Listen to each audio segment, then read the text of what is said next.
Good morning students. आपका अब ऐसे 2 का सिलेबस होगा। ऐसे 2 के सिलेबस में हम यूनिट 10 करेंगे, money. The money we use in a particular country is called its currency. एक पार्टिकुलर कंट्री में जो मनी यूज़ की जाती है उसको करेंसी कहा जाता है। Different countries have different currency. विभिन्न प्रकार की जो कंट्री होती हैं, अलग अलग जो कंट्री होती हैं उनकी अलग अलग करेंसी होती है। The Indian rupee is the official currency of India. और भारत की जो करेंसी है वो रुपी है। 1 रुपी में 100 पैसे होते हैं। आपको ये याद रखना है कि 1 रुपी में 100 पैसे होते हैं और 1 पैसे में 1/100 रुपी होते हैं, जिसको हम डेसिमल फॉर्म में इस तरीके से भी लिख सकते हैं। आज हम करेंगे एक्सरसाइज फर्स्ट। एक्सरसाइज फर्स्ट में देखिए, फर्स्ट हेडिंग है फिल इन द बॉक्सेस। यहाँ पे आपको ब्लैंक दिए हुए हैं, इन्हें आपको फिल करना है। यहाँ पे है एक क्वेश्चन 8 रुपीज़ 50 पैसे। तो यहाँ पे जो हमें क्वेश्चन दिया हुआ है वो रुपीज़ में और पैसे दोनों में दिया हुआ है, और हमें जो इसका आंसर देना है केवल रुपीज़ में देना है। तो आपको ये सवाल कैसे करना है, तो यहाँ पे ध्यान से देखिए। इसका आंसर हमें रुपी में देना है, तो हम क्या करेंगे, पहले यहाँ पे हम पॉइंट लगा लेंगे। आपको ये ध्यान रखना है कि जो पॉइंट से पहले जो नंबर दिया होगा वो आपको रुपी का लिखना है, और जो पॉइंट के बाद लिखना है वो लिखना है पैसे का। तो यहाँ पे रुपीज़ कितने हैं, 8 रुपीज़ है, तो हम इसे पॉइंट से पहले लिखेंगे। यहाँ पे लिखेंगे हम 8 रुपीज़, क्योंकि ये रुपीज़ है, और पैसे हमें पॉइंट के बाद लिखना है।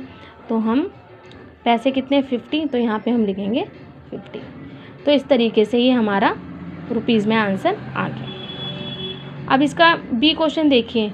बी में आपको रुपीज़ में दिया हुआ है, लेकिन आपको जो यहाँ पे 2 ब्लैंक दिए हुए हैं, तो आपको इस रुपीज़ को रुपीज़ और पैसे में कन्वर्ट करना है। तो अभी मैंने बताया था कि पॉइंट से पहले की जो अमाउंट होती है वो रुपीज़ होती है, और पॉइंट के बाद की होती है पैसे। तो रुपीज़ कितने हैं इस क्वेश्चन में, 17। तो हम रुपीज़ के जो ब्लैंक है उसमें लिखेंगे 17। एंड पैसे कितने हैं यहाँ पे 50, तो हम यहाँ पे लिखेंगे 50 पैसे।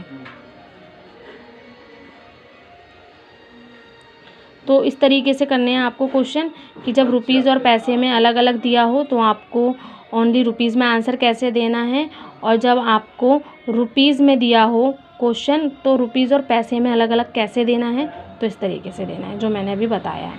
तो ये जो फर्स्ट हेडिंग है, इस हेडिंग में आपके डी तक क्वेश्चन है, तो डी तक क्वेश्चन आपको करने हैं। सेकंड हेडिंग देखिए। सेकंड हेडिंग में कन्वर्ट द फॉलोइंग। यहाँ पे भी हमें कन्वर्ट करना है। अब यहाँ पे हमें क्वेश्चन रुपीज़ और पैसे दोनों में दिया हुआ है, तो यहाँ पे हमें एक साथ करके लिखना है। तो जैसे मैंने इस वाले क्वेश्चन में बताया था सेम वैसे ही होगा इसमें भी। यहाँ पे देखिए आप बी क्वेश्चन भी सेम ऐसे ही है, तो ये भी आपको ऐसे ही करना है। पर यहाँ पे एक चीज़ देखिए कि यहाँ पे जो बी क्वेश्चन है केवल 75 पैसे दिया हुआ है हमें, और हमें आंसर रुपीज़ में देना है। तो इस क्वेश्चन में तो हमारे पास रुपीज़ है ही नहीं, तो हम क्या करेंगे, यहाँ पे पहले पॉइंट लगाएंगे। अब रुपीज़ तो है नहीं, तो हम यहाँ पे रुपीज़ की अमाउंट की जगह 0 लिख देंगे।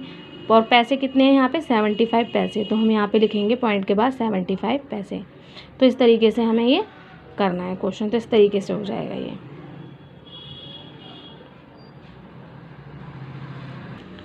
इसका सी क्वेश्चन देखिए। यहाँ पे हमें क्वेश्चन रुपीज़ और पैसे में दिया हुआ है, लेकिन जो हमें आंसर है यहाँ पे पैसे में देना है। यहाँ पे पीछे पी लिखा हुआ है, तो यहाँ पे हमें जो आंसर देना है वो पैसे में। लेकिन जो इसका ए क्वेश्चन था, इसमें क्वेश्चन तो हमें रुपीज़ और पैसे में दे रखा था, लेकिन हमने आंसर इसका किस में दिया था, रुपीज़ में। जैसे अभी ऊपर हमने क्वेश्चन करे थे उसी तरीके से ये रुपीज़ में देना है। यहाँ पे मैं इसका एक क्वेश्चन भी बता देती हूँ आपको, कि अगर हमें रुपीज़ में आंसर देना है तो हम पॉइंट लगाएंगे। एंड रुपीज़ 72 है, तो यहाँ पे 72 लिखेंगे, और पैसे है 20, तो यहाँ पे 20। तो ये तो रुपीज़ में हो गया आंसर। लेकिन यहाँ पे जो सी क्वेश्चन है इसका आंसर हमें पैसे में देना है। तो आप ध्यान रखेंगे कि कभी भी हम पैसे में आंसर देंगे तो हम पॉइंट नहीं लगाएंगे। जो हमारे पास यहाँ पे अमाउंट दी हुई है उसे हम एक साथ करके लिख देंगे। जैसे ₹2 है तो 2 लिखेंगे, एंड 25 पैसे है तो हम यहाँ पे 25 पैसे लिख देंगे। तो ये जो हमारा आंसर है ना 225 पैसे आ जाएगा। देखिए क्योंकि 2 रुपीज़ है तो 2 रुपीज़ में कितने पैसे होते हैं, 200 पैसे होते हैं। तो 200 पैसे और 25 पैसे दोनों मिलकर कितने बनेंगे, 225 पैसे। तो ऐसे भी कर सकते हैं आप इसको, लेकिन यहाँ पे हमें इस क्वेश्चन को डायरेक्ट करना है, डायरेक्ट ब्लैंक में लिखना है, तो आप इस तरीके से इसको कर सकते हैं। इस सेकंड हेडिंग के क्वेश्चन डी तक आपको करने हैं। ये जो एक्सरसाइज फर्स्ट है ये आपको मैथ्स के रजिस्टर में करनी है।